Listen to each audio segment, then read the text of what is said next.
Once upon a time, in a mountain village where the wind hummed like a lullaby through tall pine trees, there lived a boy named Veer. He was known across the village not for his strength or size, but for his voice. Veer talked from morning till night.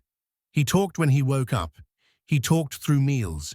He talked in class. And he even talked in his sleep. The elders often joked, "If silence is golden, Veer is surely made of thunder." But Veer didn't mind. He thought, "If I stop talking, no one will notice me. If I'm loud, at least I won't be invisible." Still, inside his chest, behind all the noise, was a small ache, a kind of emptiness Veer couldn't name. One afternoon, after yet another day of being told to quiet down, Veer stormed out of the village and ran into the woods. He followed a narrow path until he reached the base of a hill, where he saw a quiet figure sitting beneath a stone archway. The man was old, his hair grey like morning mist. His robes were a humble brown, blending with the earth. He sat still as a mountain, his eyes closed, hands resting on his knees. This was Sage Aran, the silent monk of the mountain temple. He hadn't spoken in years, yet people traveled days to sit near him, hoping his stillness would answer their chaos. Veer frowned.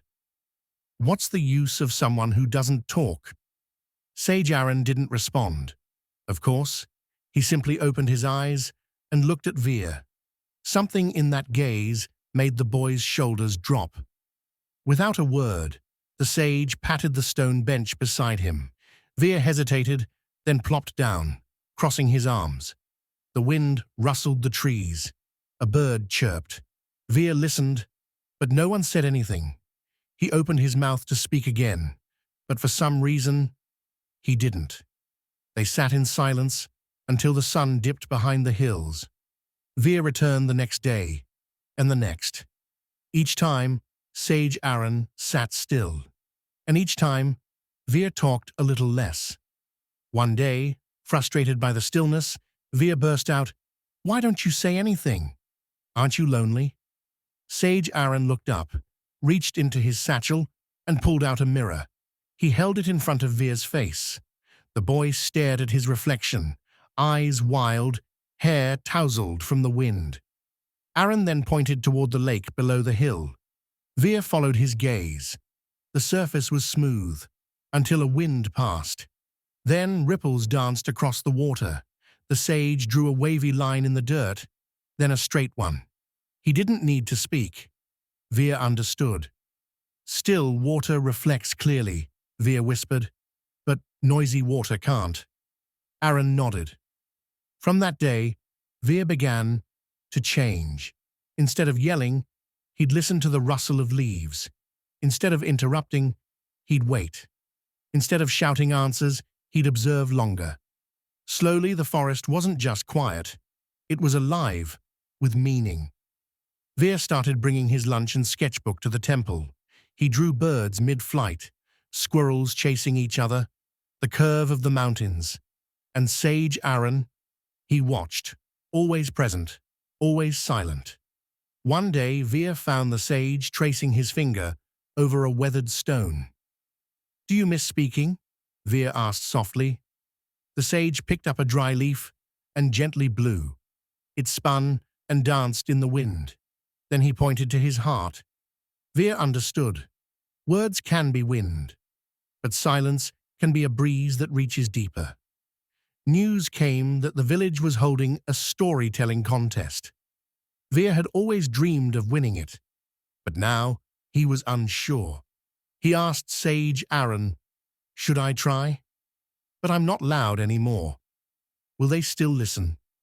The monk turned toward a nearby tree, where two birds built a nest, chirping gently. Life was still happening, without shouting.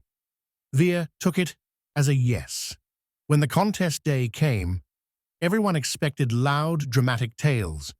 But Veer stood, held the crowd with just his eyes, and began slowly. "There was once a boy who never stopped talking, until he met someone who said nothing at all. His words were calm, intentional, and each pause had power. When he finished, the crowd was silent before breaking into applause. Later, he climbed the hill again, the wind playful around his shoulders. "I didn't win," he told Sage Aran, "but I felt something. I felt heard, even in silence." The monk gave a rare smile. Years passed. Veer grew. Sometimes people from the village would hike up to the temple to find a young man sitting silently beside an older sage. They'd sit nearby, some pouring out their hearts. Veer would say little, but his eyes listened, and when he did speak, it was as if the wind itself paused to listen. One evening, Sage Aran placed a smooth stone in Veer's hand. He traced a symbol on it, a spiral, then bowed his head. It was time. Aran rose and walked down the path, his steps lighter than the air. Veer sat alone for the first time. But the silence wasn't empty anymore. It was full of echoes, lessons, life. The boy who once needed noise had become the one others turned to for peace. And in the rustle of leaves, the dance of wind, and the hush of dusk, Veer smiled. He had learned to hear the wind.